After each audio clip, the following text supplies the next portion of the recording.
Olá, pessoal. Mais um vídeo respondendo perguntas no Papo de Coração da Clínica Coração Vivo, com os profissionais da clínica, Bárbara Danelon, nutricionista, Jennifer França, psicóloga, e hoje nós vamos falar de um tema importante, que é a questão do tabagismo. O tabagismo, eu já fiz vídeos sobre o tabagismo, falando da importância de tratar. O tabagismo, ele é uma doença que precisa ser tratada, seja com remédio, psicoterapia, a parte nutricional, mas tratar tabagismo é mudar a vida, não é só parar de fumar. Parar de fumar é uma das etapas.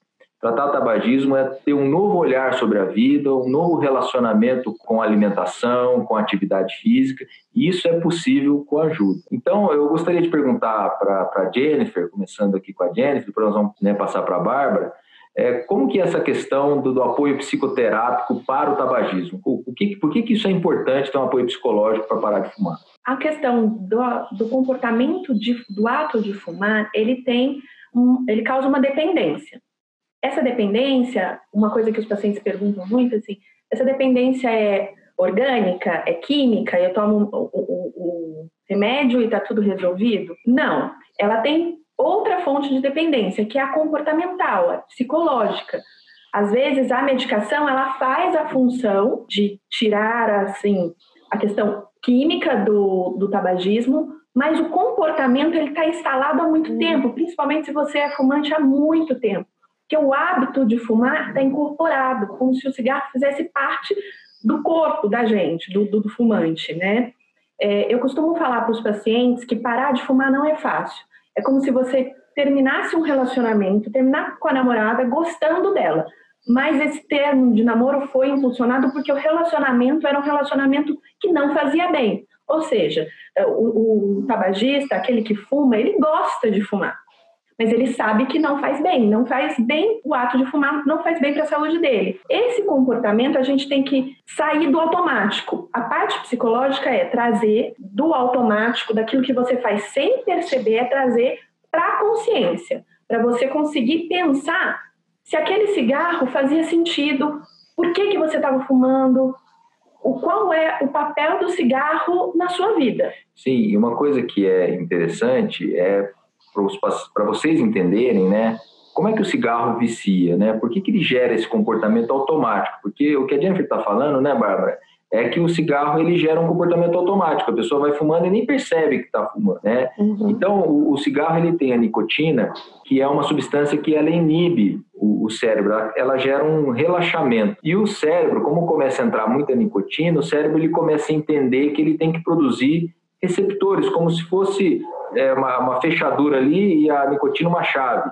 Ele começa a produzir essas fechaduras porque está entrando muita nicotina e o organismo sempre trabalha em equilíbrio. E aí o paciente ele está sempre produzindo mais fechaduras, mais receptores e está tendo que se fumar cada vez mais para atingir esse estado de relaxamento. Então a nicotina ela gera um relaxamento muito rápido e progressivo, ela vai aumentando a necessidade, o cérebro vai produzindo, cada vez a pessoa vai fumando mais. Então às vezes tem paciente na clínica que fala, mas eu fumo 1, 2 cigarros hoje, daqui a alguns anos vai estar fumando 10, ninguém começa fumando 20, 30 cigarros. Então, primeiro, trazer a consciência a esse ato é um passo importantíssimo para você começar a processar isso na sua cabeça, claro, com ajuda com remédio. E aí, o paciente deixa de fumar, e muitos falam para mim, mas eu vou engordar, porque ele começa a sentir o gosto na boca, o paladar. Que é um comportamento oral, né? É da boca, do paladar, né? E vai para a boca o cigarro, então troca pela comida. Exatamente. Isso, exato.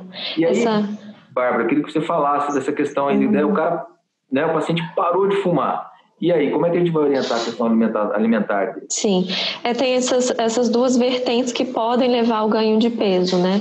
Que é a questão comportamental, então a pessoa parou de levar o cigarro à boca, ela vai começar a levar outras coisas, então pode levar doces, qualquer comida para resgatar de volta esse hábito de levar a comida à boca.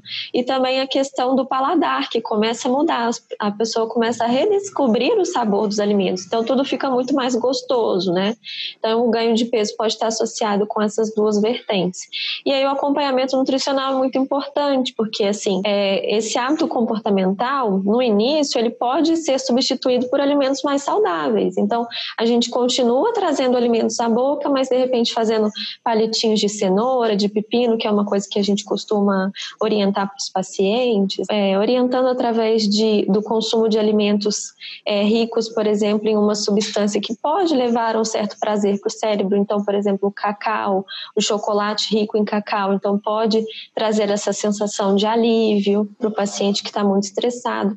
E também a orientação em relação à fome emocional, que é muito presente nesses pacientes. Então, ele está estressado, ele está angustiado, está sentindo falta do cigarro e acaba descontando isso na alimentação. Então, a gente trabalha algumas coisas para que essa fome emocional seja controlada. Com certeza, né? Tratar a questão do tabagismo é um trabalho de um grupo, né? De um time, né? De equipe, Porque a gente sabe que sim, existe esse componente emocional importante da ansiedade. Na parte médica tem remédio, fornece remédio para que diminua a ansiedade, diminui a compulsão pela alimentação, mas só o remédio não é suficiente, precisa ter, né, essa orientação da psicoterapia para trazer para a consciência. Por que você fuma em determinados momentos? Qual é o papel do cigarro ali na sua vida? Para a gente ver o que a gente pode substituir o cigarro nesse papel. E aí a Bárbara falou uma coisa muito importante, que é a qualidade do alimento. Então, né, Bárbara, aquela história de chupar balinha para tirar a vontade de fumar não está valendo, né? Não é legal, né? Exatamente. O importante do início desse tratamento não é retirar esse comportamento, é substituir por algo mais saudável. Por isso que eu citei a questão dos palitinhos. É incentivar o consumo de alimentos mais saudáveis para que você consiga ter uma alimentação mais saudável e não levar um ganho de peso, né? Em relação à psicoterapia, Jennifer, quanto tempo, mais ou menos, o paciente ele deve ficar em psicoterapia para o tabagismo? Como que é isso? Às vezes os pacientes perguntam, né? Mas eu vou fazer psicoterapia para o tabagismo. Como que é?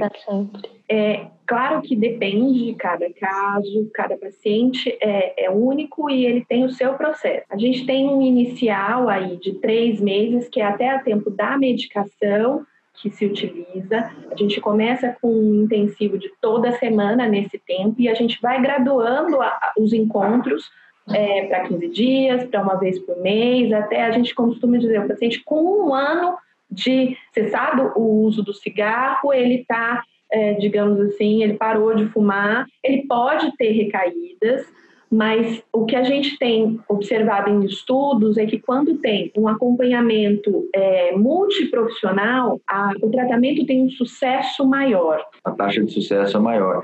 E aí eu queria fazer um gancho, né, a questão da atividade física, até para o controle de peso. A atividade física ela é essencial em todos os cenários. No cenário do tratamento do tabagismo, ela é essencial. A gente sabe que a atividade física aumenta substâncias que vão trazer saciedade, como a serotonina no cérebro, né? Então é muito importante manter a atividade física, porque isso vai manter a saúde cardiovascular em dia também. Você pode buscar ajuda para isso ser mais tranquilo. Ótimo. Bárbara, alguma consideração? Não, acho que é isso, é importante da atividade física, né, de uma boa alimentação e o paciente entender que ele não está sozinho, né, que a gente vai ser aliado nesse processo tão difícil, né? Então, pessoal, o tabagismo é algo extremamente possível de ser tratado, uma taxa de cura quando o paciente adere a todo o tratamento muito boa, mas precisa do esforço e precisa de um time comprometido junto com o paciente para conseguir esse resultado satisfatório. Pessoal, se tiver mais alguma dúvida, alguma questão, estamos assim preparados, estamos esperando as perguntas de vocês para poder responder com o maior prazer. Um abraço para vocês.